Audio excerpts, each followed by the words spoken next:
Apa yang membuat Anda dan saya percaya bahwa apa yang dikatakan Nabi Tuhan, Brother Branham malah benar adanya? Apa yang membuat kita percaya? Hanya satu yang membuat kita percaya. Semua penglihatan yang Tuhan berikan kepada Brother Branham, mulai dari hal yang kecil, yang sepele, sampai hal yang internasional, yang sifatnya lah zaman, tak ada satu pun yang gagal. Bisa paham? Itu hanya menunjukkan bahwa pelayanan dia adalah sebuah pelayanan penglihatan. Haleluya. Kalau ada orang yang meragukan bahwa apa yang disampaikan oleh Nabi Tuhan adalah tidak benar, pertanyaan saya sederhana saja. Sangat sederhana. Yaitu adalah, apakah Anda pernah mendapatkan penglihatan? Oh ya, saya melihat begini begono. Berapa kali? Ya, 2-3 kali sih. Dan apakah terjadi? Ada yang terjadi, ada yang tidak. Udah cuma 2-3, mungkin yang terjadi hanya 1.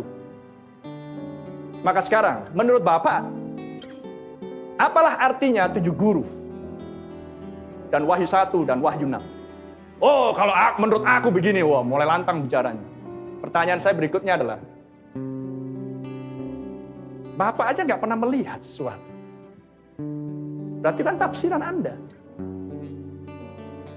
Bisa paham?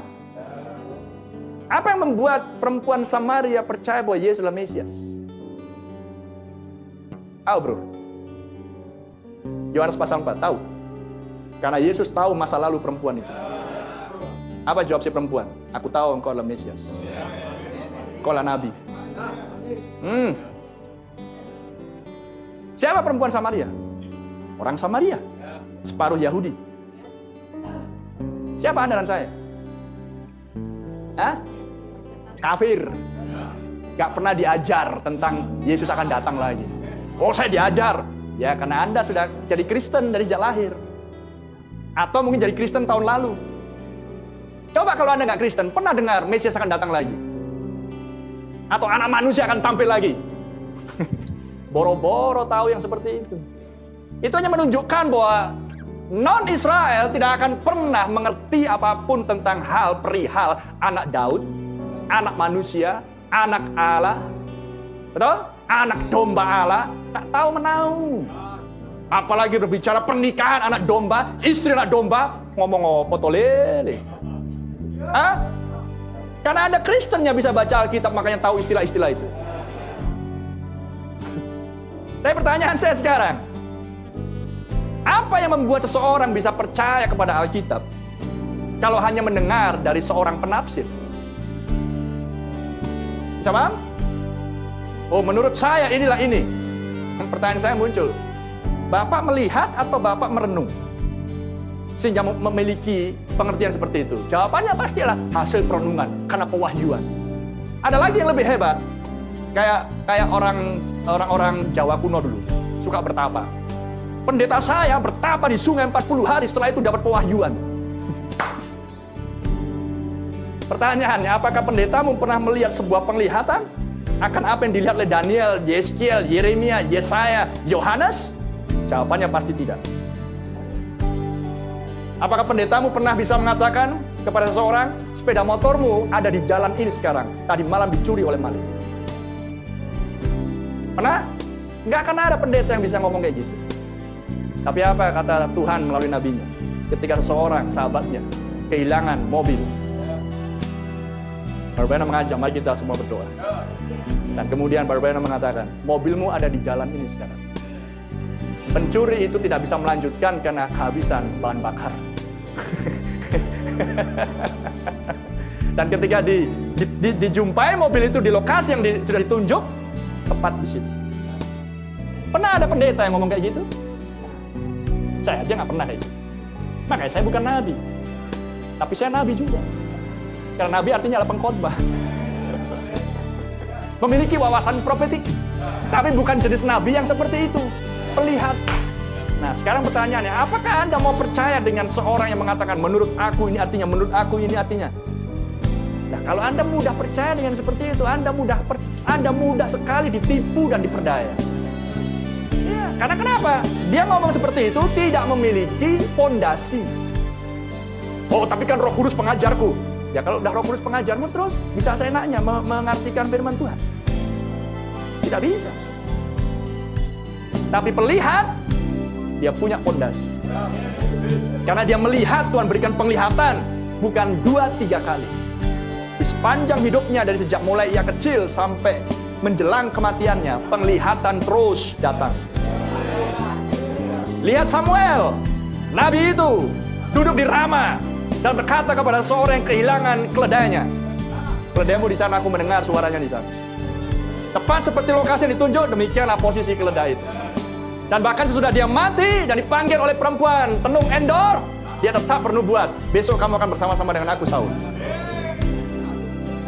Renungkan hal itu. Pelihat tetap pelihat. Pertanyaan saya sekarang, apakah Anda mau percaya dengan pelihat atau Anda percaya dengan penafsir? Karena kalau udah pelihat pasti penafsir. Zatnat panea, penafsir misteri dan bisa mengetahui mimpi. Haleluya! Karena jika tidak ada seorang di akhir zaman ini yang memiliki pelayanan seperti Daniel pada waktu hidup di bawah kekuasaan Nebukadnezar Babel, maka kisah Daniel hanyalah dongeng Yahudi. Sama? Apa yang dilakukan oleh Daniel? Apa yang Tuhan kerjakan melalui pelayanan Daniel? Seorang nabi, seorang pelihat, bahkan seorang politikus pemimpin bangsa pun harus percaya kepada dia. Apa kata Nebukadnezar? Aku punya mimpi, aku ingin tahu maknanya. Para tenung dan orang-orang bijaksana di wilayah Kasdim, ceritakan mimpimu baginda, kami akan beritahukan maknanya. Yes, suka-sukamu aja kali. Kalau ku ceritakan mimpiku, suka-sukamu menafsir maknanya. Ceritakan dulu mimpiku. Kalau tidak, cut. Kalau pelayanan Nabi Daniel tidak lagi terulang di zaman ini untuk bangsa kafir, berarti kitab Daniel hanyalah kisah Yahudi. Betul kawan? Tapi kalau kitab Daniel bukanlah kisah Yahudi, tapi realitanya Allah yang akan Tuhan tunjukkan juga untuk akhir zaman, maka harus tampil Nabi Daniel akhir zaman. Haleluya! 6 mimpi berturut-turut datang pada Brother Branham. Ada amin? Dan Brother Branham mengatakan, gak usah ceritakan mimpi Anda, saya akan ceritakan mimpi kalian. Seseorang datang kepada Brother Branham karena mendapatkan mimpi. Dan kemudian, Brother Branham, saya punya mimpi begini, saya ingin tahu maknanya. Ceritakan. Maka diceritakanlah mimpinya itu. Setelah selesai diceritakan, Brother Branham berkata kepada seorang itu, ada bagian yang gak kau ceritakan dari mimpimu. Ini dan ini, betul? Iya, Brother Branham. Renungkan hal itu. Dan ketika dia sedang berfellowship dengan Brother Biskal, pada saat musim berburu itu, maka ketika sedang makan, maka Branham berkata kepada Brother Biskal yang sudah almarhum sekarang, Brother Biskal, kamu punya 3 pertanyaan di dalam hati. Dan pertanyaan-pertanyaan itu adalah 1, 2, 3. Brother Branham, dari mana Anda tahu? Malaikat Tuhan yang ngasih tahu saya. Pernahkah ada pendeta yang seperti itu? Kok mudah sekali orang percaya sama pendeta? Gak habis pikir saya. Saya juga pengkhotbah, saya sebenarnya gak mudah percaya sama pengkhotbah. Sesudah saya diajar, apalagi sebelum diajar pun saya sanksi. Apakah penafsirannya benar atau tidak? Tapi sekarang tidak ada yang perlu disangsikan. Karena Tuhan sudah memanggil saya dan Anda untuk bertemu dengan Samuel akhir zaman. Bertemu dengan pelihat di akhir zaman. Siapa yang lebih tinggi posisinya antara yang mendengar cerita dan yang melihat peristiwa?